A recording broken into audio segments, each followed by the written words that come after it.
Have you ever wondered what it truly takes to gain and maintain power?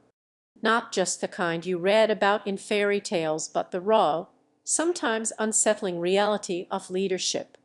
Well, today we're diving deep into a book that has both fascinated and horrified readers for centuries. Hello, book lovers, and welcome back to Ace Book Talk. Today, we redissecting Niccolò Machiavelli's groundbreaking treatise, The Prince. Niccolò Machiavelli lived during a turbulent period in Italian history, the late 15th and early 16th centuries. Italy was not a unified nation then, but a collection of city-states constantly vying for power and territory.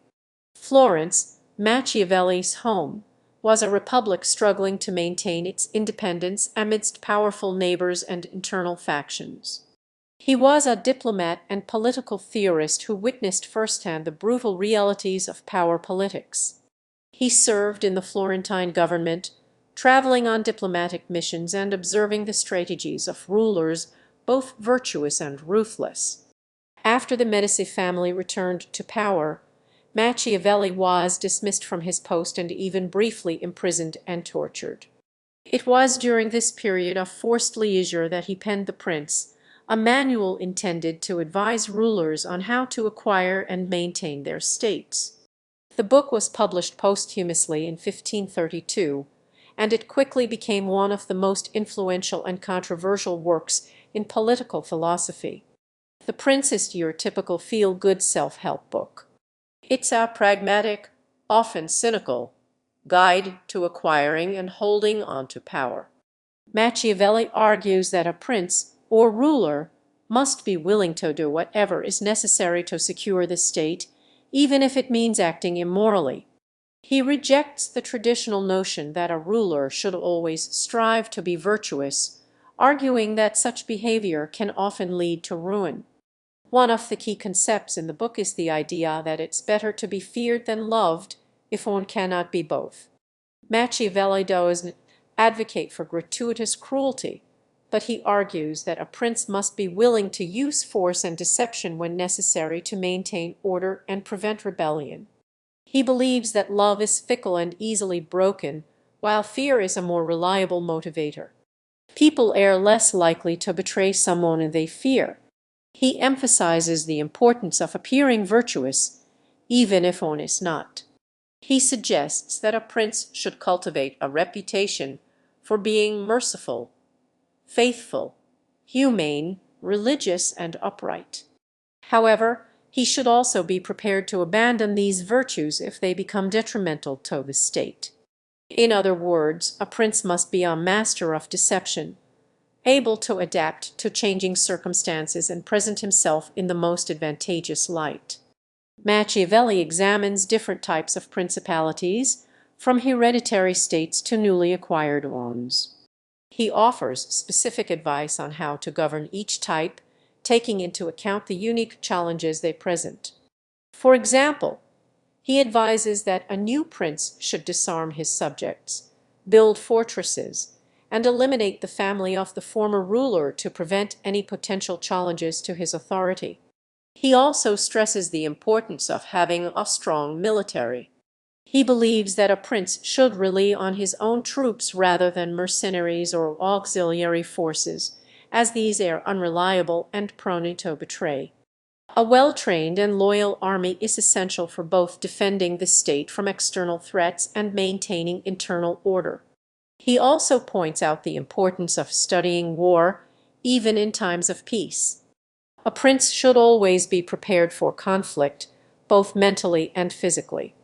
The prince also delves into the importance of fortune and virtue.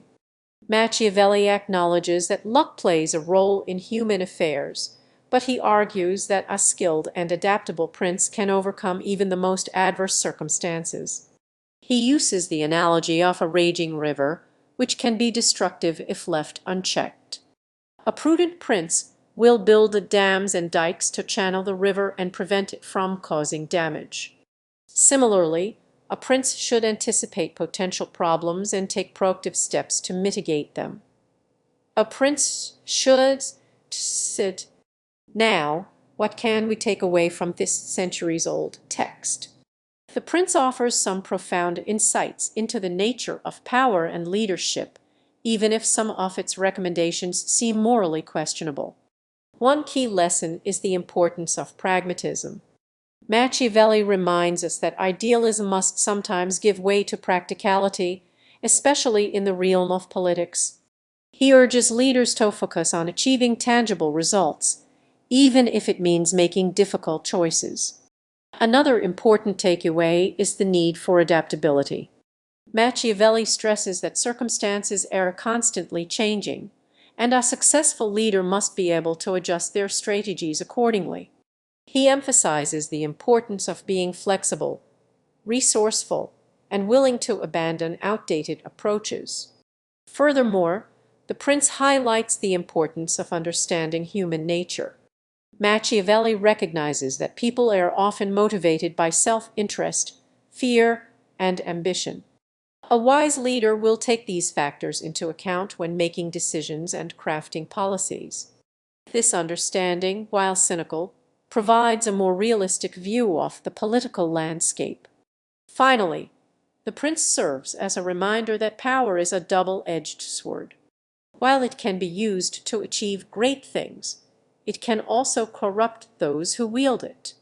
Machiavelli's book encourages us to be critical of those in power and to hold them accountable for their actions. While his advice might not always align with our moral compass, it forces us to confront the complexities of leadership and the challenges of governing in a world filled with competing interests. Well, there you have it, a glimpse into the world of the prince. It's a book that continues to provoke debate and challenge our assumptions about power, morality, and leadership. What are your thoughts on Machiavelli's advice? Let us know in the comments below. And if you enjoyed this exploration, be sure to like and subscribe for more book recommendations. Until next, happy reading.